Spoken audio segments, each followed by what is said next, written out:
Hey, welcome back, everyone, to another episode of the Educational AD Podcast. We'll be right back with today's guest, but first, we want to give a shout out to our podcast partners, Florida Coaches Coalition, We Coach, the global community of women in high school sports, and Vital Signs Wall of Fame. These are four great organizations. You really need to add them to your network.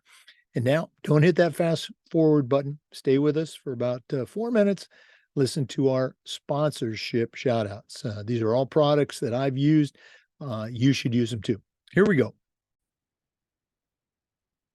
We want to say thanks to our new sponsor, Home Campus, which is the exclusive high school and state association information management platform for the podcast.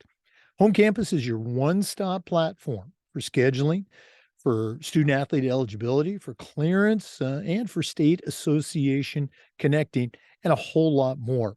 As an AD here in Florida, I used Home Campus, and our parents and our coaches just loved it. The Home Campus team is also outstanding to work with, and they will do the same great job for you. Go to home-campus.com to get signed up. That's home-campus.com. We also want to say thanks to Gipper. Go to Gipper.com. See how ADs are creating world-class marketing content. Kids are on social media today, and if your social media channels are not up to date, you're really missing out. Go to Gipper.com, mention you heard it on the podcast, and you'll get 10% off. That's Gipper.com. We also want to thank Huddle. Go to Huddle.com and change the way you see the game. As a football coach, I used Huddle for years, but when I became an athletic director, I made sure our school was a Huddle school. And our coaches just loved the tools that Huddle sent that allowed them to coach their kids at the highest level. Huddle's a complete solution. It's a professional grade company. At Huddle, we believe in sports and teams believe in Huddle. Join the 6 million users.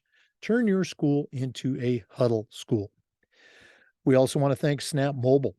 Go to snapraise.com. Check out their entire suite of platforms, including Snap Raise, their fundraising platform. We used it at our school with tremendous success, and they've helped schools just like yours raise over $700 million. They even have a program where you can get your funding before you actually start your fundraiser. Nobody else offers that. Go to snapraise.com for more information. We also want to thank Sideline Interactive indoor score tables and video boards. Go to sidelineinteractive.com, schedule a live web demo, and see their tables and their boards in action. It's probably one of the best purchases I ever made as an AD. That's sidelineinteractive.com. Their products not only generate income for your department, but they also create the ultimate game day experience for your student athletes. Sidelineinteractive.com. We want to say thanks to Hometown Ticketing, the leading digital ticketing provider to schools and colleges. Go to hometownticketing.com. They're going to show you how to set up and sell tickets, not just for sports events, but all your events like school plays, concerts, even graduation. And the best part, you're going to have a dedicated client success manager providing hands-on support every step of the way. That's hometownticketing.com. Simple and easy online ticketing. We also want to thank District 1.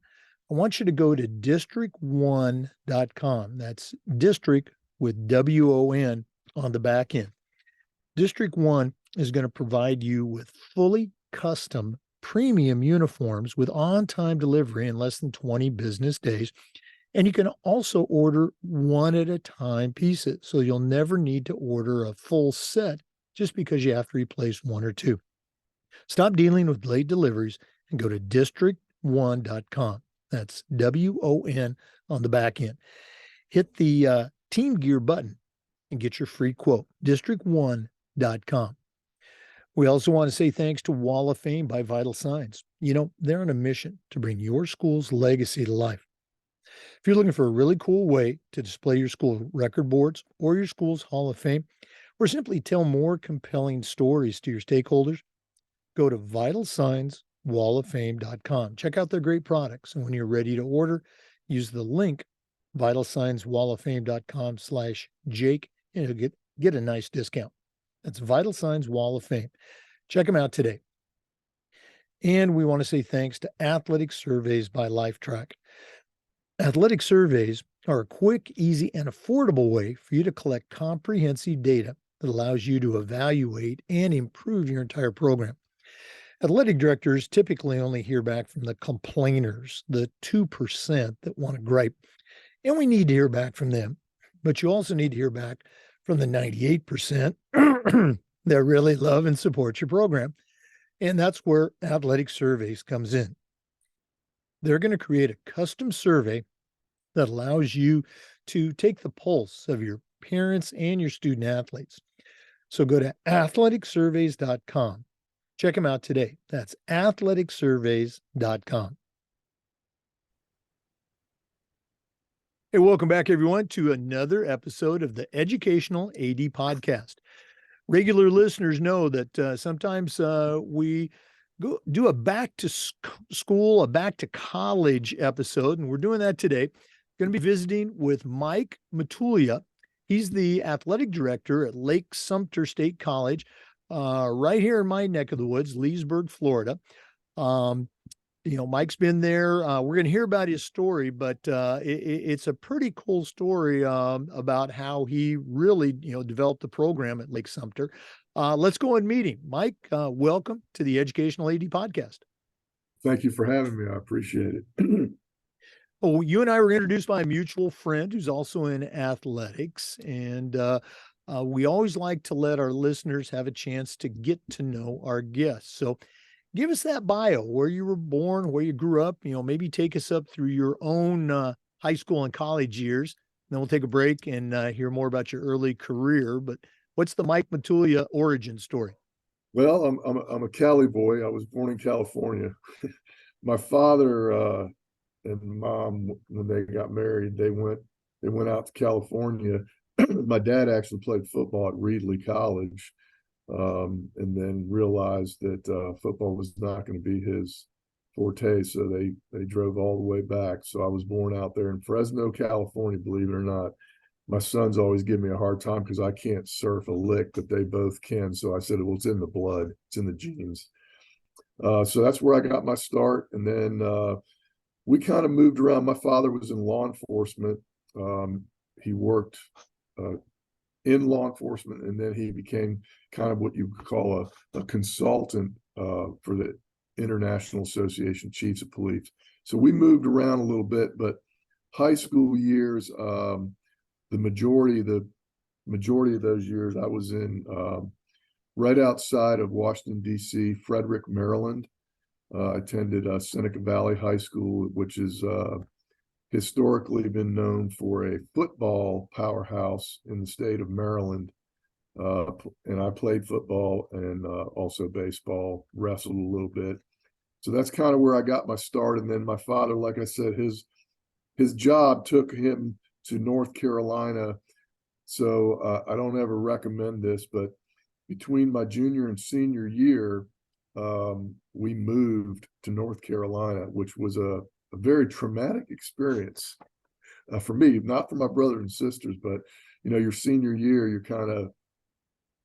you're hoping to graduate from the place that you spent your career, or your the first 4 years of your high school career and everything. But anyway, it worked out. All went well. I graduated from Hickory High School, which is right outside of Charlotte. They had a good baseball program.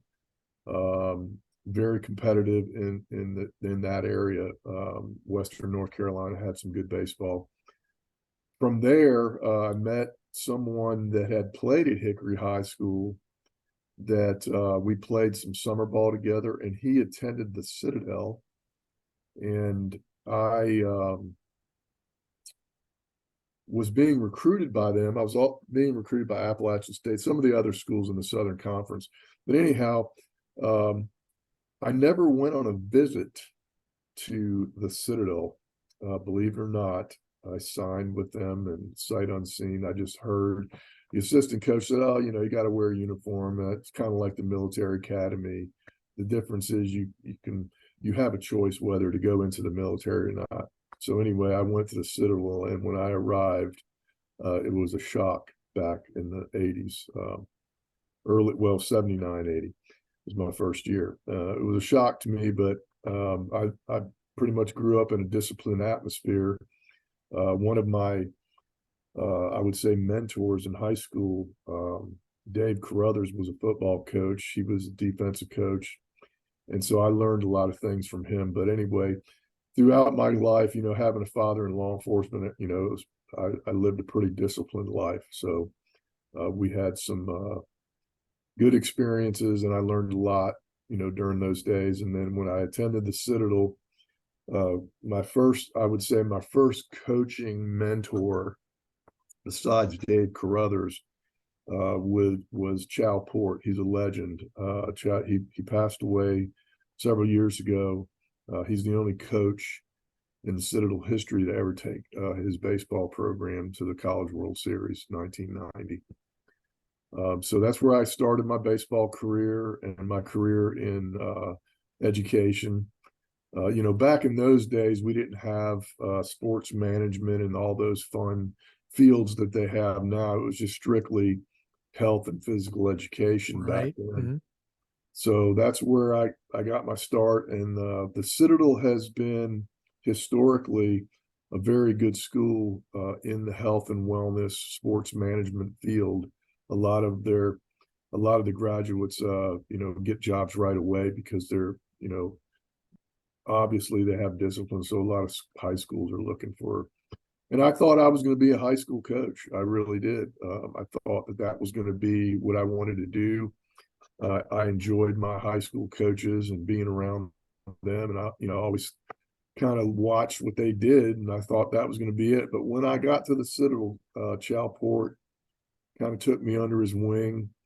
And after my senior year, everybody that plays baseball has a dream of playing professional baseball. Back in those days, they had 2 drafts, and I was bypassed by both of them. So I figured that my playing days were going to be limited. So I better start thinking a little more seriously about my career. So he offered me a graduate assistantship position, and that's actually how I got my start. Believe it or not, I got married my senior year, right when we graduated in May, and I think my wife and I went on a 3-day beach weekend, Ocean City, and drove down with a U-Haul to Charleston, South Carolina, and I started baseball camps right away.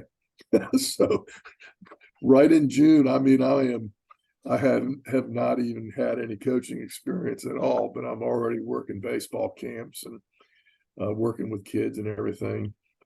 From there, back then, the graduate assistant at the Citadel was the only assistant coach they had. So I was basically the only guy, and we had a student assistant in addition to myself. But I was the early morning workout coach. Worked with the guys on the field, and Coach Port gave me a lot of responsibilities. I was in charge of the grounds crew, which was myself and 2 other guys that worked at the Citadel on the landscaping crew, whatever you want to call it, grounds crew. So that's, I did all those things. I basically got thrown in the pool without knowing how to swim, and it was quite an experience, and I learned a great deal from him. I owe him everything, and he gave me my start and basically gave me the reins, coaching third base and running the offense. And being a catcher, I had a lot of experience with the pitchers. But he was the pitching guy, and I learned a great deal from him with that. Well, I just our regular listeners hear me say this all the time, but I just love hearing the stories and the different steps that go into a career. We're going to go and take our first break, but we're going to come back and touch on some of the things that you shared. For our listeners, we're visiting today with Mike Matulia. He is the athletic director at Lake Sumter State College. That's in Leesburg, Florida. Please stay with us. We'll be right back. This is the Educational AD Podcast. We want to say thanks to Home Campus for their support of the podcast. Home Campus is the exclusive high school and state association information management platform for the Educational AD Podcast. Home Campus is your one-stop platform for scheduling, for student athlete eligibility and clearance, for state association connections, and more. As a athletic director here in Florida, I used Home Campus every day, and I loved it. Our parents and coaches loved it, and the Home Campus team was just outstanding to work with, and they'll do the same for you. To find out more, go to home-campus.com and get signed up. That's home-campus.com. Check it out. Hey, welcome back, everyone, to the Educational AD Podcast. We're visiting today with Mike Matulia, a longtime athletic director at Lake Sumter State College right here in Florida. Mike, you and I are of a similar age, and you mentioned in the last segment your undergrad major, that old health PE major that we just don't see anymore. Can you think of a course or two from that time at the Citadel that really had an impact that later on as a career athletic administrator, you used principles from that particular course? Anything come to mind?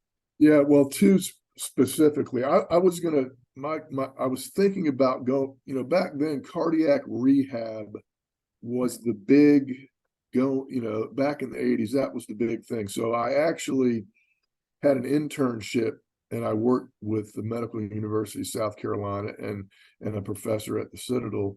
And so I got into cardiac rehab. So exercise physiology was one of those courses. The other one that I remember vividly was adapted physical education. And then, of course, later on in my master's, we had actual experiences that we had to teach and work with students that had handicaps, both physical and mental.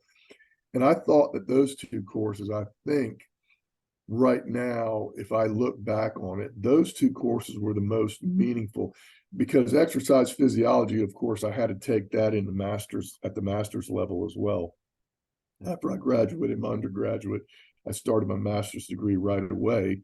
And so same thing with the adapted PE, you had to take, postgraduate work in those areas to become, a little more of an expert. So those are the two courses that I see that really had an impact on me, that even today, I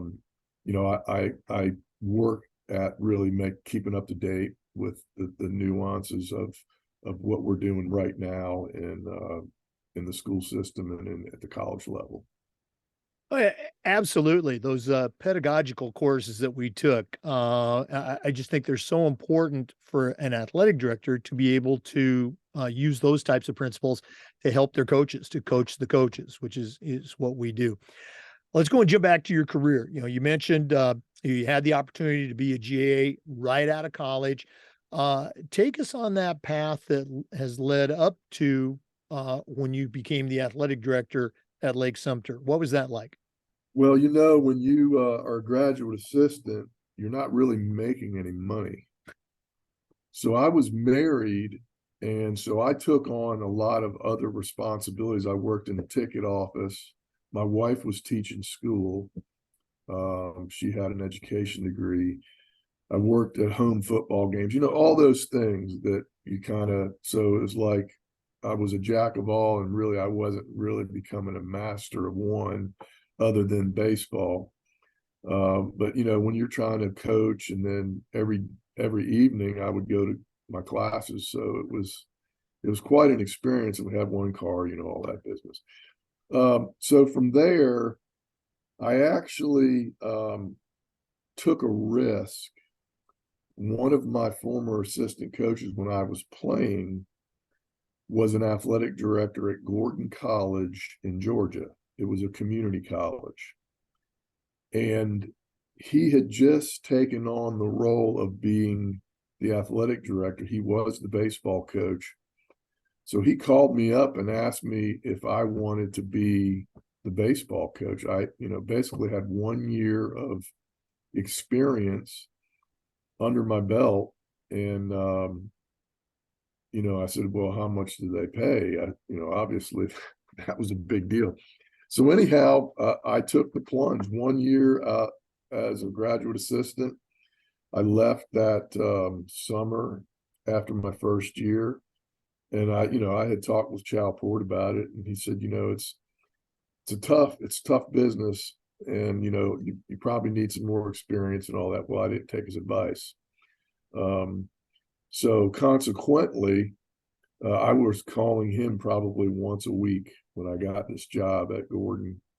Basically I was 24 years old, and some of the students, 18, 19, I'm like looking like I'm working a camp, and they're, my students. But anyway, it was quite an experience. I got, and I was still in my master's program at the Citadel. So the contract that they gave me was a provisional contract in Georgia. You're required, if you work in this back then it was a community college system, to have a master's degree. So I enrolled at, back then it was called Georgia College. Now it's called Georgia College and State University, and had some really great instructors there. And I had to get it done that year. So besides being my first head coaching job, I'm trying to finish my master's degree, and I'm almost going to school full time every afternoon. So that was it. That was my plunge into it. And at the community college level, you are in charge of everything: laundry, intramurals. Every job that I had added about $1,000. I was in charge of the student assistants, cleaning the gym. I mean, you name it, I took it on. Even in the summertime when I was recruiting, I helped the maintenance crew working on the fields because I could work on my field and get paid for it. So that was my start as a head coach and teaching health and physical education at the community college level. So that was quite an experience. Obviously, I was there for 3 years. Going on my 4th year, I started to think about the climb that I needed to take, and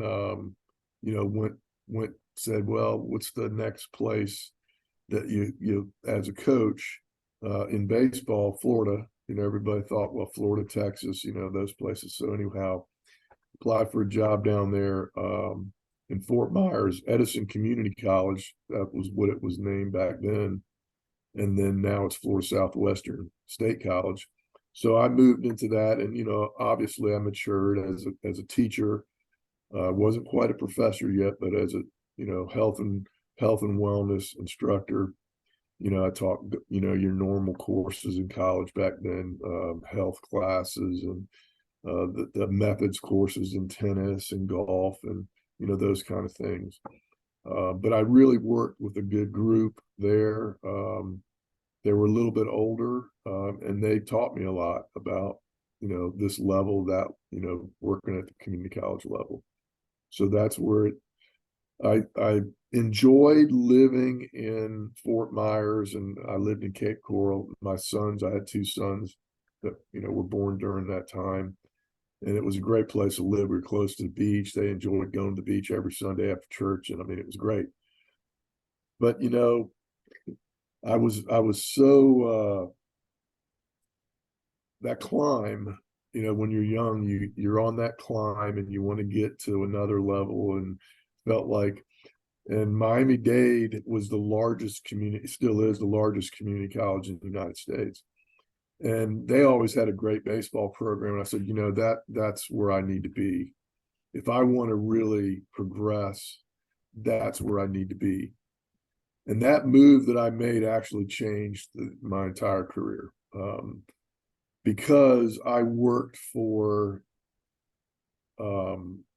great administration, great athletic directors, people that knew the business, and they really did a great job of mentoring, and I learned so much there during my 7 years. And that, to me, was a turning point in my career where I said, this is what I want to do. That I want to be at this level, because the impact that you have on 18, 19, and 20-year-olds is amazing, and the relationships that you develop with those student athletes. So that's kind of where I got my big job at Miami-Dade. I wasn't the head coach, I was an assistant coach, which gave me really a great experience. Charlie Green Sr. is one of the most successful junior college coaches down through the years, and I learned a great deal from him on how to manage a team, not just coach a team, but manage a team. He taught me so much about it's not just about, you know, the X's and O's and setting up the practice schedule and all that business. It's about the relationships that you develop during the recruiting process, and then the relationships that you develop with your players while they're playing, understand how, you know, when they're going to be at their best and when they're not. You know, you have to kind of read that and how to manage and use your personnel at the, you know, to be at your best. You got to manage that personnel and use the guys and girls that are good in certain situations. You know, when you use a pinch hitter, you know, you always have, even in big leagues now, there's, you know, these guys that are pinch hitters, and they just seem to be able to get up there and get a hit, you know, do something positive to help their team. So I learned a great deal. I still have relationships with Dr. Jim Harvey, who is retired. He was the athletic director. And then Bob Zielinski just also retired. He was assistant athletic director. He was the athletic director of College of Central Florida, right up the road from us. So we kind of maintained that relationship even when I took the job here at Lake Sumter State College. Yeah, again, the journey that we take, we have a lot of younger athletic directors and coaches that listen, and I think it's important to hear about those steps that we take. You know, we can talk about this younger generation, but I think sometimes, you know, people, they want that dream job right out of college, and, you know, it just doesn't work out that way. You're going to have several experiences that are going to help you land that dream job down the road. So appreciate you sharing all that. Once again, for our listeners, our guest today is Mike Matulia. He's the athletic director at Lake Sumter State College in Leesburg, Florida. We're going to take another break, but we're coming back. This is the Educational AD Podcast. We want to say thanks to Gipper for their support. Go to Gipper.com and see how athletic directors and coaches are creating world-class marketing content for their school's social media channel. You can do it in seconds on any device, and you don't need any design experience. Go to Gipper.com, tell them you heard about it on the podcast, and you'll get 10% off. That's Gipper.com. Create custom content for your school's social media channel. We also want to say thanks to Huddle. Go to Huddle.com and change the way you see the game. As a football coach, I used Huddle for years, and it was just fantastic. But when I became an athletic director, I made sure our school was a Huddle school. And Huddle gave our coaches, our teams, our student athletes the tools that they needed to compete at their highest level. Go to Huddle.com and see why we believe in sports and teams believe in Huddle. Join the 6 million users. Turn your school into a Huddle school. Welcome back, everyone, to the Educational AD Podcast. We're visiting today with Mike Matulia from Lake Sumter State College right here in Florida. Mike, you told us about your early career, and you talked about making that transitional move from being a head coach to becoming an assistant coach at Miami-Dade, which, as you said, was kind of a powerhouse back in the day. Share a little bit about that experience and how that helped you get the position at Lake Sumter, where you pretty much spent the rest of your career. Well, back then, Miami-Dade had 3 distinct athletic programs. We had the North Campus, South Campus, and the New World Center, which was downtown. So I knew all of the athletic directors, and I worked with all of them. And we all, you know, we collaborated on a lot of projects. So Dr. James Harvey, he was the AD at the South Campus, and then I met another athletic director, Dr. Al Slazier, who also is a legend. And I learned a lot of things about fundraising and fan raising from him. I attended several of his events. He would always invite me. For some reason, he kind of took me under his wing. Well, really, to make a long story short, when a new president came in, they consolidated all of the Miami-Dade athletic programs into one program, which created an overabundance of coaches. What are we going to do with all these coaches? We can't fire them all because we had tenure as teachers. At that time, I was an assistant or associate professor. I had worked my way up, so I had tenure as a professor. So they couldn't fire me from a teaching job because Miami-Dade had plenty of students. So we all had jobs, that's for sure. So anyway, make a long story short, I said, well, I really want to coach. I love coaching, and I think I just need to maybe pursue it. And for some reason, somebody mentioned, this school up in near Orlando's wanting to start an athletic program. They used to have athletics back in the 80s, but they dropped it. And so, they were trying to do something. I said, well, I have really nothing to lose. And I talked to these athletic directors, specifically Bob Zielinski. I had kids. He encouraged me to stay. There was nothing wrong with me being an assistant coach. I enjoyed that. I enjoyed working with them, but I was going to be working with another head coach. Not only that, I was going to have to be commuting. So anyway, make a long story short, I applied for the job at Lake Sumter. And I felt like, having all these mentors, and they put me in leadership roles for national tournaments. I did logistics. Whenever we had events on campus, they kind of said, hey, we want you to be in charge of this. So I learned a lot about, all the processes that go into athletics. As you know, Hurricane Andrew hit down there, and we lost a lot of facilities. So all the coaches had to chip in, and me being full-time and on the baseball side, I had a lot of roles in that process of recovery.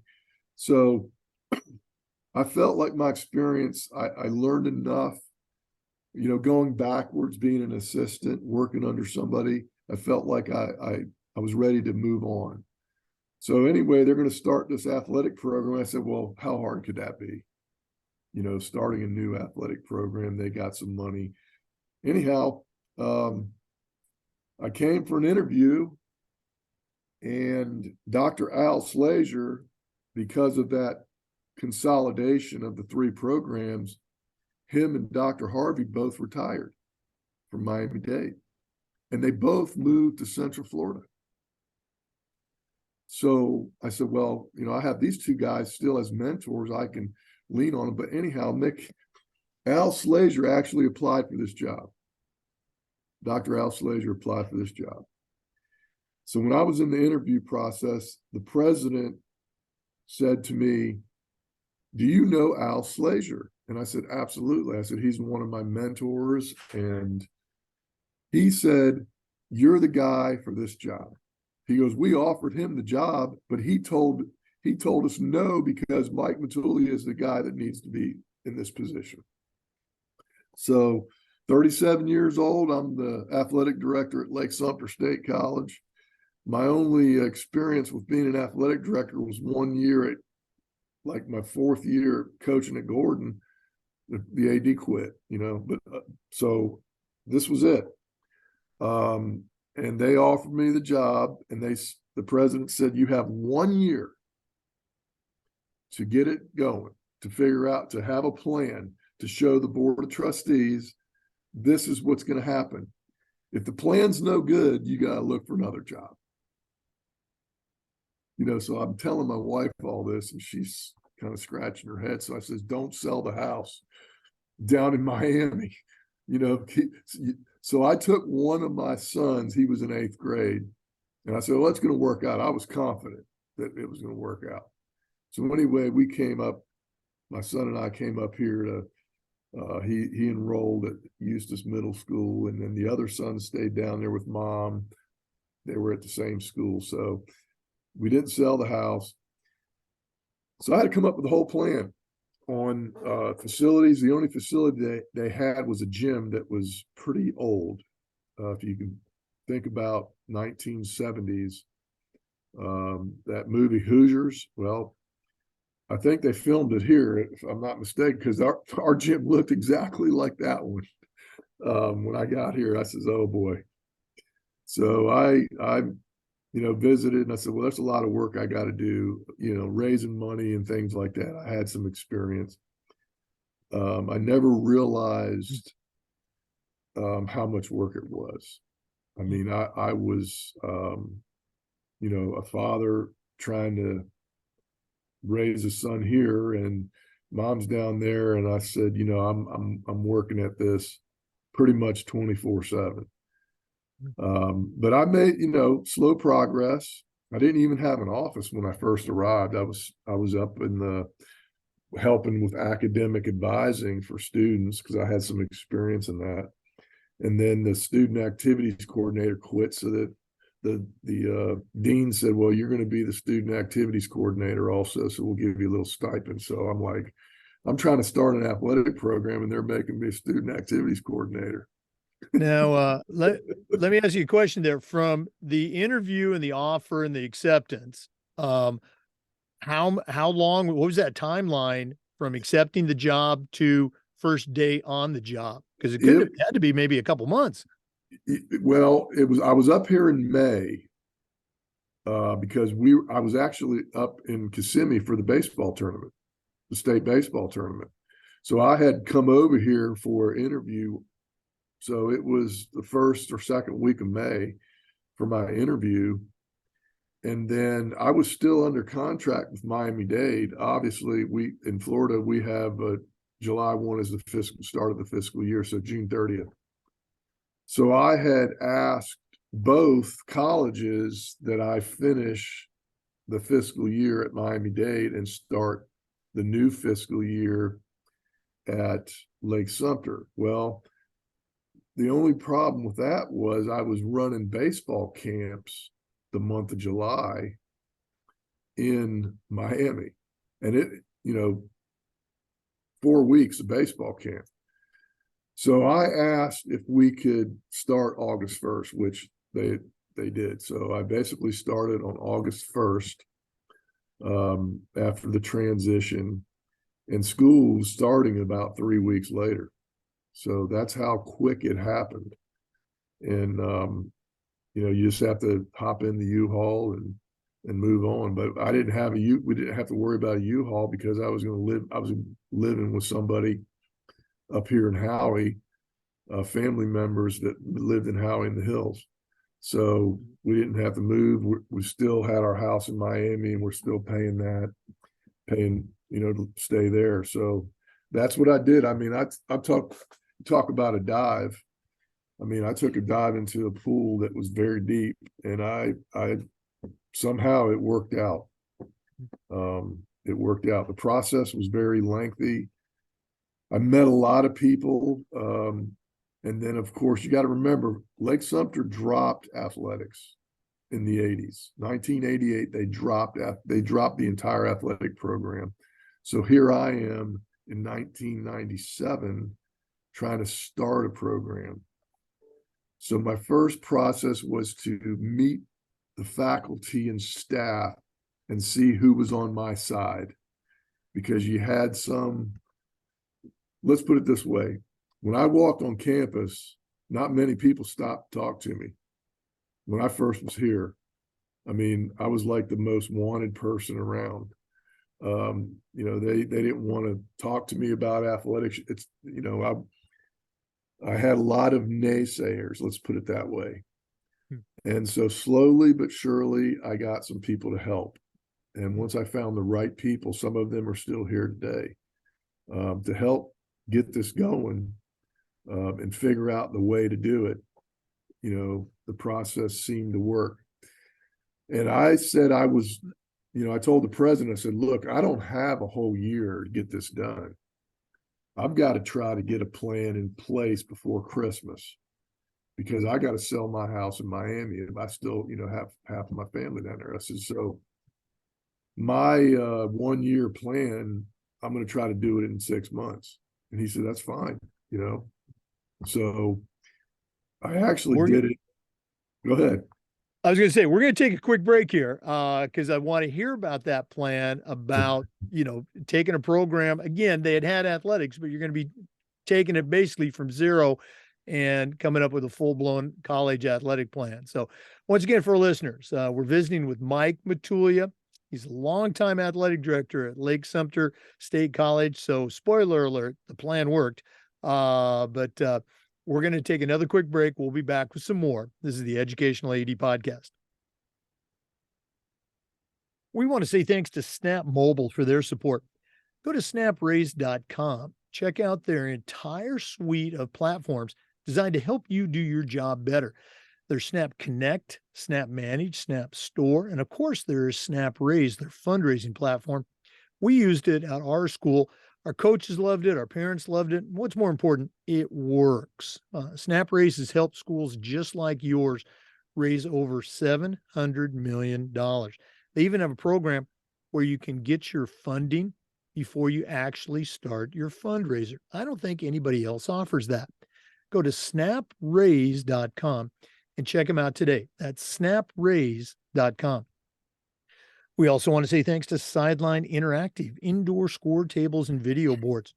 Go to sidelineinteractive.com, schedule a live web demo, and see their tables and their scoreboards in action. They not only generate income for your department, but they also create the ultimate game day experience for your student athletes. Probably one of the best purchases I ever made as an athletic director was our Sideline Interactive indoor score table. Of course, we use it for home games, but we use it for pep rallies, for signing ceremonies. It's tremendously versatile, and their customer service is just outstanding. Go to sidelineinteractive.com. Check them out today.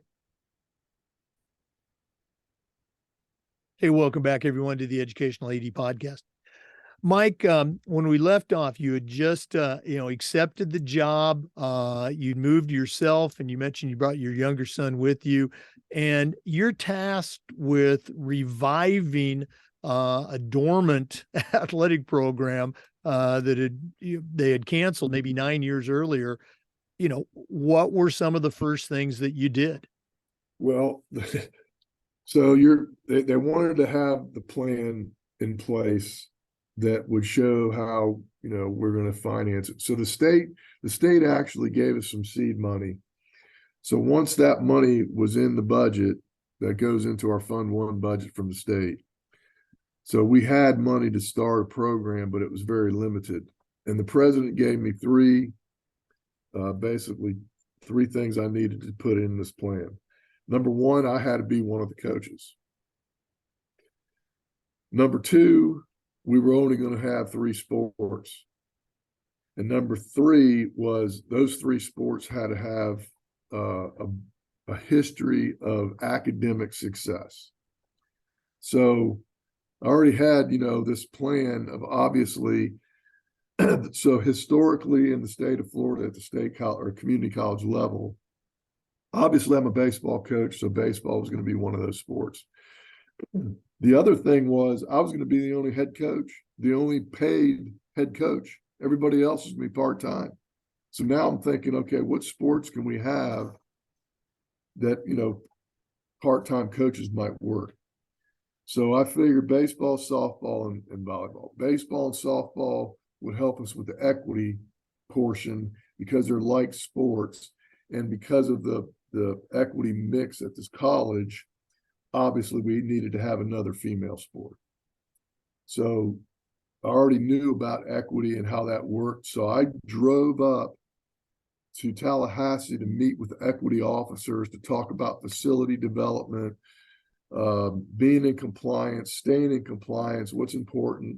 And so they gave me they were excited that I actually drove up there, made an appointment to meet with them.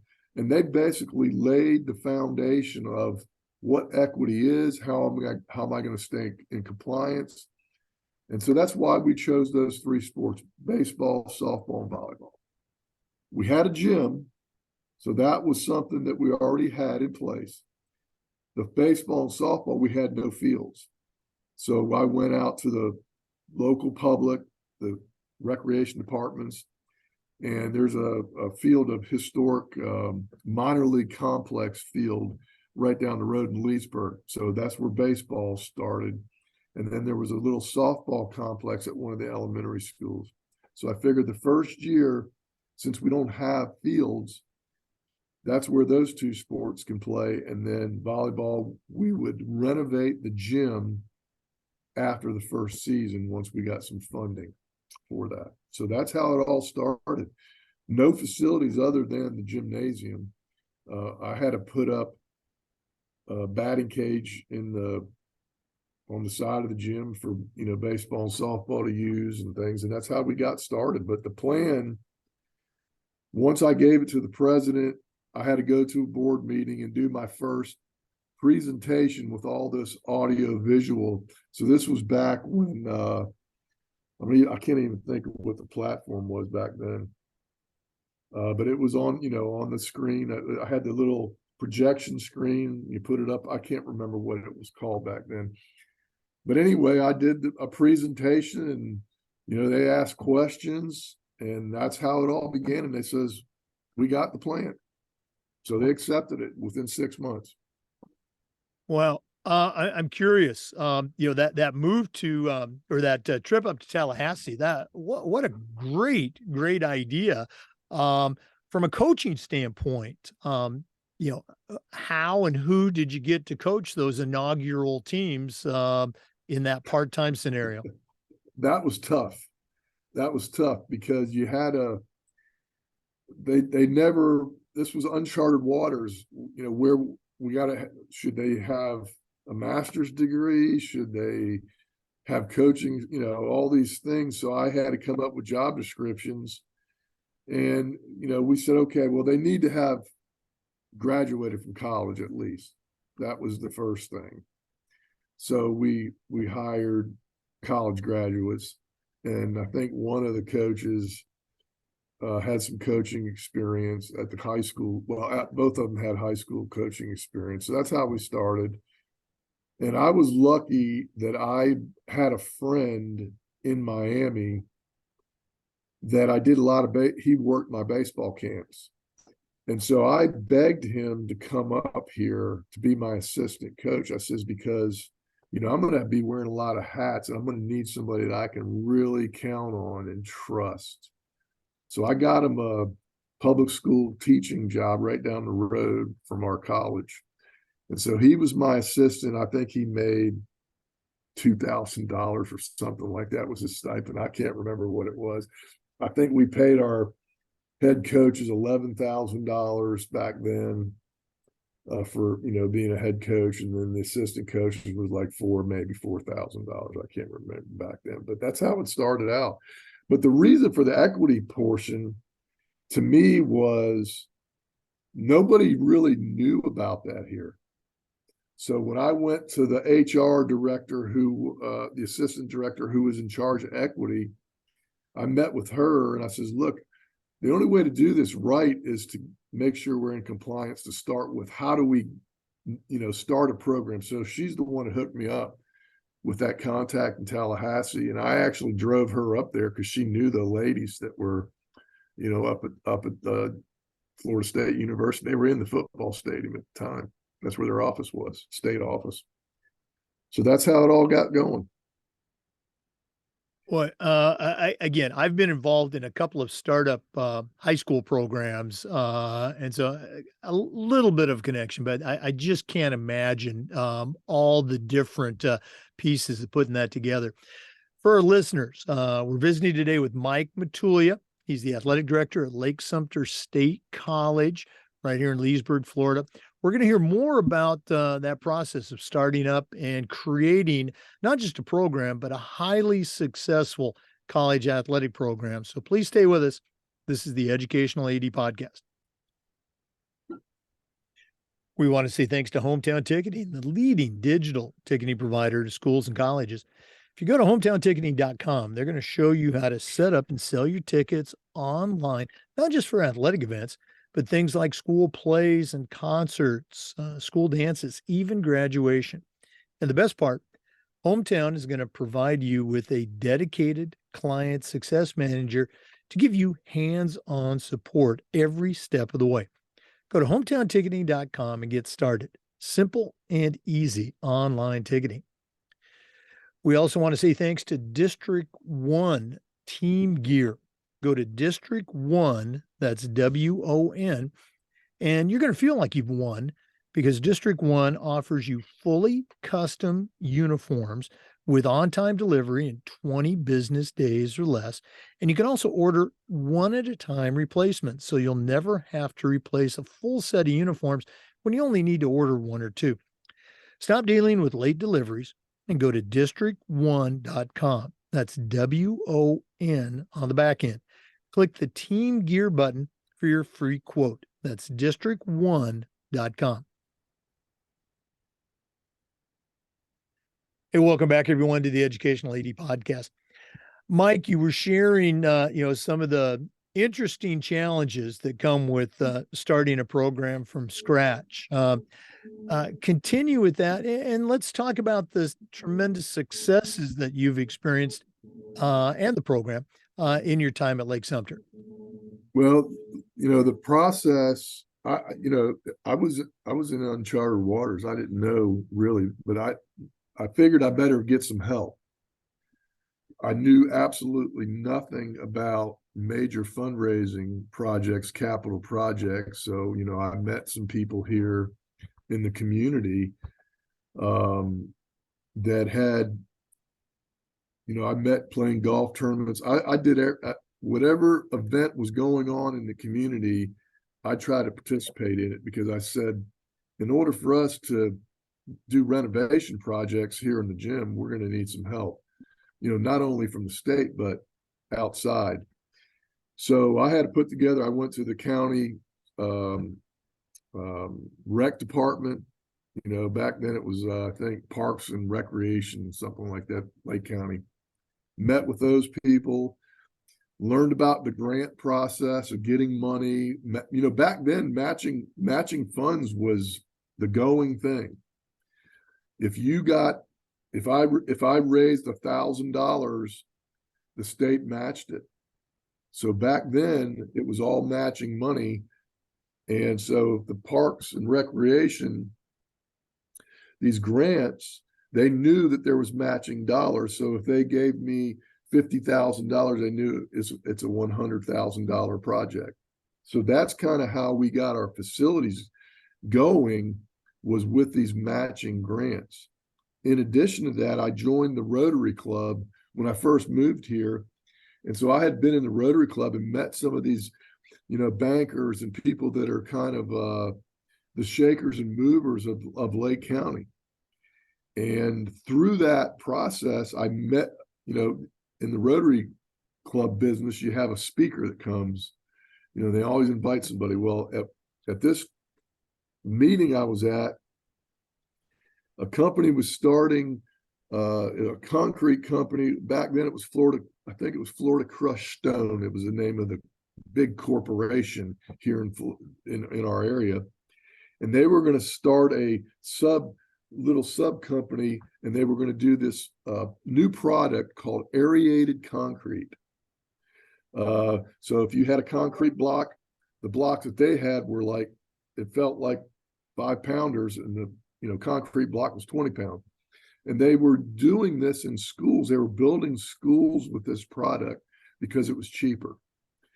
So they were looking for projects, and I says, well, how about this project, building our, dugouts and the baseball facility and all that. I had gotten grant money from the county to build the fields themselves, the backstops, the fields, the turf, all that. So now we got to build concession stand and all that business. So I borrowed, I didn't steal. I went to Indian River Community College. They had just built a dugouts with bathrooms and the concession stand 2-story building for press box, the whole 9 yards. Anyway, make a long story short, I used that plan, went to this aerated concrete. the president and vice president and I went to this place. And so I'm introducing the president and the vice president to these CEOs at this major corporation. Well, the president and vice president take over. I take a seat and I'm just have my arms crossed, and they're going to town on the deal. And we walk out of there, and we're going to walk out with them, this company, Florida Crushed Stone, building our dugouts, bathrooms, concession stand, and press box for nothing. The only thing that we had to do was provide steel and concrete for the bases. So that's how we got our fields and the complex. Basically, I found another contractor to help out with the roofs of the dugouts, aluminum roofing. They just basically built the foundation of all of these buildings, and then we had to find somebody to put the roof on. And so we had some of that matching money, and we were able to find someone that was going to donate some of the product. That's how it all began for the baseball and softball facilities. Well, again, for people unfamiliar with the program, you started with volleyball and softball and baseball in the spring. I guess I'm curious, the whole recruiting process. How did you reach out and field student athletes for those initial teams? And then if we got a little time, let's talk about all the successes that you've had in those many years. But how'd you get athletes for those first teams? 97, 98, I hired these part-time coaches in 98. So that spring we started recruiting. Baseball and softball obviously were playing. Volleyball was over, so it was kind of tough for that coach to find players. But so by the summer of 98, we had, finished the recruiting process. We filled our teams with players that had been cut from other teams. Whatever we found the best players possible that we could find. So we started our first season, 1998 to 99 was the first year that we had teams. So baseball and softball are playing and practicing off campus. Volleyball is playing here in our gym. So that's how it all started. And then from there, we had the building process of the fields. We renovated the gymnasium, and we added on to that, constructed locker rooms, interior locker rooms, inside of the general student population locker rooms. So everything from there, 99, 98, 99, we started in 2000 is when the fields were finished, and the gymnasium, their renovations were finished. So by 2000, we had a good infrastructure. We put some outside, got somebody to donate telephone poles. We built batting cages out there. And then from there, there was always some project each year that I had in mind to get the baseball and softball fields up to, little better standards. We put warning tracks in one year. I mentioned about the batting cages. Then I needed a outdoor, one of those, back then it wasn't pods, but it was like pods. You got a tractor trailer dropped off, and that's where our equipment storage room, we had to get a mower for the fields. I went to a golf course and got an old turf mower for the infield and the outfields. And basically I was mowing the grass. Also, that was, we didn't have we had somebody, the maintenance staff on campus, but I didn't want them touching the Bermuda turf that we got, and so I said, I got to get a special mower for the outfield. And so I'm, mowing grass on weekends, at night, you name it. But that's how it all started. And then as we progressed, we had some projects that have helped us modernize everything with the bleachers and the covers all over the bleachers, protective netting, covered batting cages. We built, in that early time, we built tennis courts, a half-mile walking path. With those grants that I had acquired, I didn't just want to do it for athletics. I felt like we needed to do something for the college, and it has been a mainstay since. The tennis courts now we've converted some of them into pickleball. The half-mile walking path has been repaved. So it's a good recreational type complex now, not just for the teams. And that's basically the last project. Right now I'm working on trying to do some. We're going to renovate the locker rooms, get them modernized. We're still a little behind, but that's one of the projects this summer. We're going to actually be starting that pretty soon here. And then I had somebody in to redo the around home plate. I want to put those field turf from dugout to dugout behind home plate, both softball and baseball, to help with some of the maintenance and the water, and behind home plate's always chewed up. We even put mats down. So those are two projects that we're going to be tackling this summer before I leave. Yeah, I've actually driven through your campus before. Just gorgeous, great facility. It's got to be very gratifying to know what it was like when you first started out. For our listeners, our guest again is Mike Matulia. He's the longtime athletic director at Lake Sumter State College in Leesburg, Florida. Got a couple more segments, so we're getting ready to wrap things up, but please stay with us. This is the Educational AD Podcast. We want to thank Vital Signs Wall of Fame for their support of the podcast. If you're looking for a really cool way to display your school record boards for all the sports and all the events, or your school's Hall of Fame, go to vitalsignswalloffame.com. Their interactive touchscreen video consoles will help you celebrate your school's diverse history and your proudest moments. Go to vitalsignswalloffame.com. Check out their great products, and when you're ready to buy, use the link vitalsignswalloffame.com/Jake, and you'll get a nice discount. That's vitalsignswalloffame.com. Help bring your school's legacy to life. Welcome back, everyone, to the Educational AD Podcast.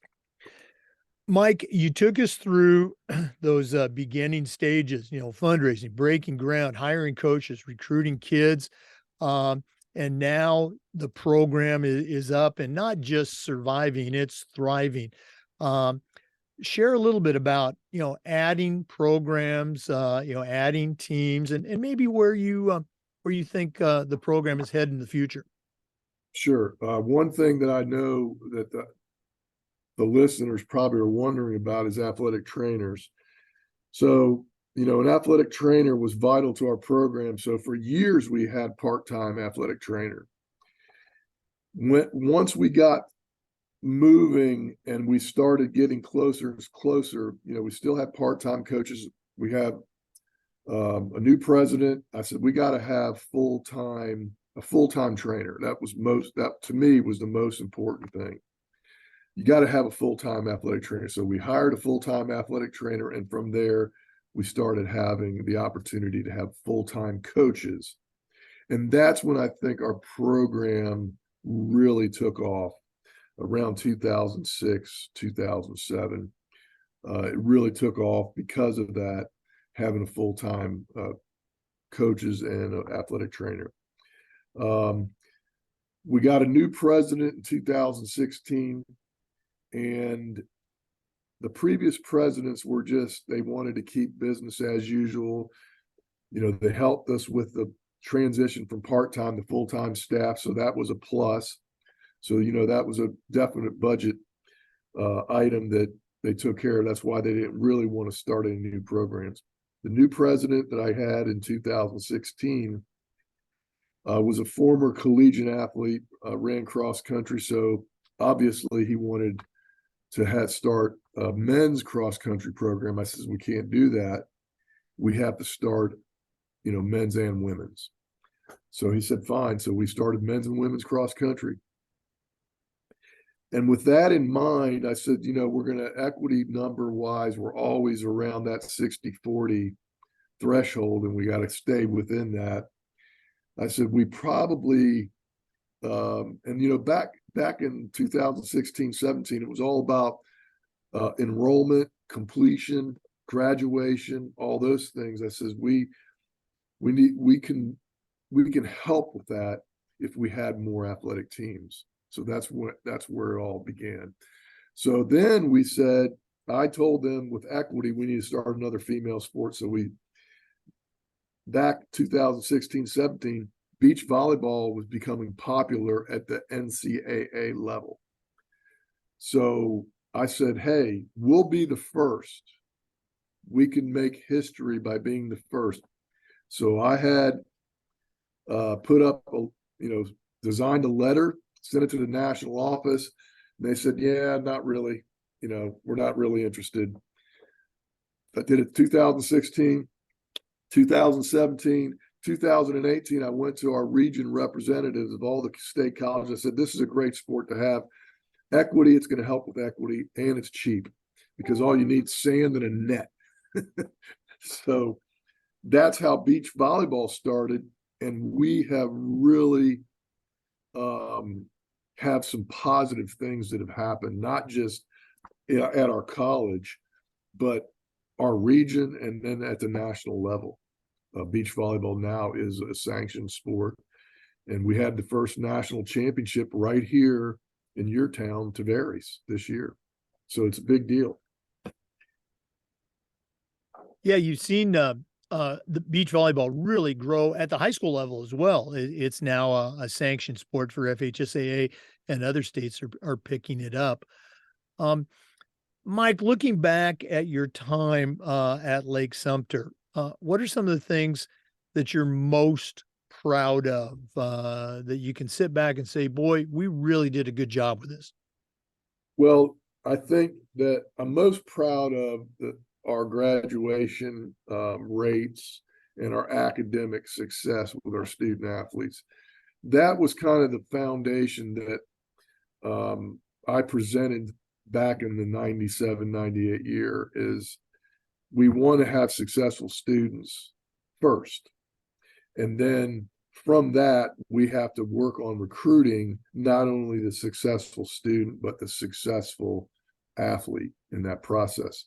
So that's kind of where our program was built, is around academic success and completion. Now we're turning the corner and we're having athletic success. So that formula that we started with, it's taken a while, but the process now is starting to turn into athletic success. The coaches now understand there are kids that fit our program. That's part of recruiting. If I was recruiting at Harvard, obviously you want to go after top students around the country. Now here it's a little different. We have, our recruiting, we try to recruit within Florida, but there's always kids from outside that are wanting to move down here. Their families are wanting to move down here. And if they fit into that student athlete, that's what we're looking at. Student athlete first. You have to be successful in the classroom and you have to be successful on the field. I have a third requirement in our recruiting process is they have to understand what service means. Service to their college and to the community. I look at our program as a triangle. The student athlete is down here, and then at the very tip we have service. I think, and we model it. The coaches model it. We have one of our coaches is in charge of all community service activities. He coordinates with the community. We set up our programs. We work with the student activities groups on campus, the foundation, with all our kids participate in some form of student service, whether it's a group, one team going to do a group project, or the entire program working at our annual golf tournament, sitting at the holes and thanking all of our sponsors and things like that. So I think those are the three components that we build our program on. And I think that carries over to our success. Boy, this has just been so cool hearing about the history of the program, getting to spend some time with you too, because we've got some similarities in our backgrounds. But we're not done yet. We always wrap up with what we call the athletic director's toolbox. Now, you certainly know your way around the world of athletics, but we're going to take our final break here from Athletic Surveys. And when we come back, I'm going to challenge you to send out a brand new athletic director on their very first job.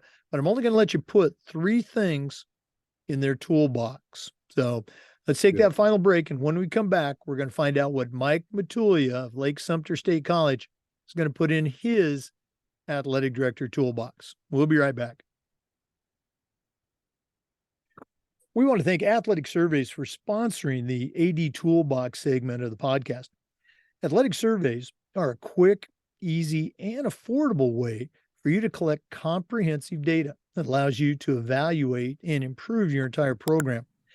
Athletic directors typically only hear from the complainers, the 2% that want to gripe, and we need to hear from them. But you also need to hear from the 98% that love and support your program, and that's where Athletic Surveys comes in. They're going to create a custom survey for your school that allows you to take the pulse of your parents and your student athletes. And that's tremendously valuable information to have when you're talking to a frustrated parent or your principal or even your school board. Go to athleticsurveys.com. Check out all the things that they can do for you and your program. That's athleticsurveys.com. Well, it's that time of the podcast. We've been visiting with Mike Matulia. He's the longtime athletic director at Lake Sumter State College in Leesburg, Florida. Tremendous background in athletics, but right now I'm going to challenge him to send out a brand new athletic director on their very first job, but I'm only going to let him put 3 things in their toolbox. So, Mike, what 3 items are going to go into your new athletic director toolbox? Well, I think the first one is don't assume anything. Make sure you have a plan B and ask for help. So that all goes into that category. The other thing is be able to adapt, as you well know, if you're in this business long enough. Every coach has an emergency. And what they think is an emergency is not an emergency to me. They always, so be ready to drop what you're doing. And then the third thing I think is important is seek out a trust partner, I call it. It may be somebody that's not is in the business. It may be somebody outside the business. It's a person, and I call it a trust partner, someone that I can trust, that if something that I need advice about something, I'm getting ready for a proposal and I say, hey, what do you think about this? You might want to change it. It's kind of like you and I talking, Jake.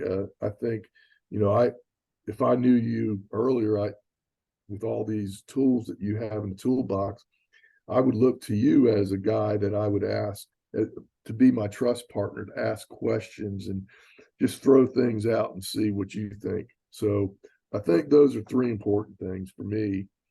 If I were telling new ADs, it's not all about, like I said, the X's and O's and all this construction and things, but you gotta have relationships, and having a good trust partner is important. Oh, you're too kind. And I love that term, trust partner. We talk about, building your network, and, you mentioned, reaching out and asking questions, but that's a great tag, a trust partner.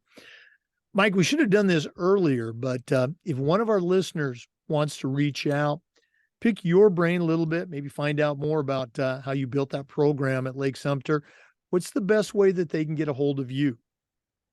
The easiest way is to just go to my cell phone number.